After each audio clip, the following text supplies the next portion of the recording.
Alors nous sommes toujours au salon de Munich sur le stand Mini et la grosse nouveauté cette année, eh bien c'est le restylage de la Cooper. Alors, nous l'avons sous les yeux en version Cooper SE, hybride rechargeable, mais elle sera tout à fait à la hauteur pour représenter le restylage. Je vous le donne en mille, ça concerne les chromes.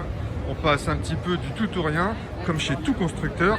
Eh bien, les chromes disparaissent au profit d'une silhouette un petit peu plus sobre. Regardez partout, il n'y en a plus, que ce soit à l'avant ou à l'arrière, ils ont disparu. Et ça profite franchement, clairement à la voiture, qui conserve son capital sympathie, mais qui perd son côté un petit peu cheap. Avec ses entourages de feu chromés, avec ces chromes très bling bling sur la calandre. Alors là maintenant la voiture devient plus sobre et elle devient également plus sobre au niveau du bouclier. Regardez ces petites entrées d'air, elle remplace les anciens anti-brouillard. La calandre intègre, vous le voyez ici, un panneau couleur carrosserie. Donc elle gagne un petit peu en raffinement, elle devient plus chic, plus sobre.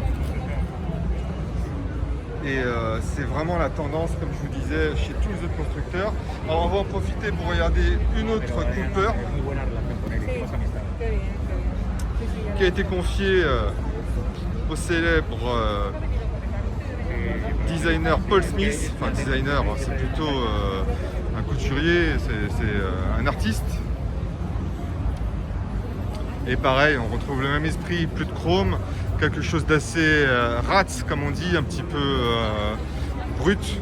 Regardez ces passages de roues. Plastique, la peinture est vraiment brute. On trouve des matériaux recyclés à bord.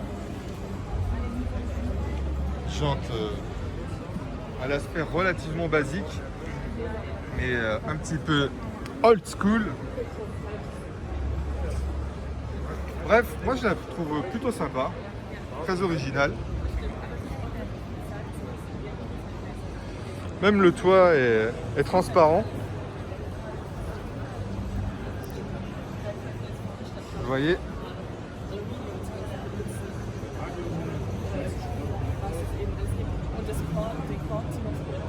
Bref, stand Mini toujours très sympa sur les salons.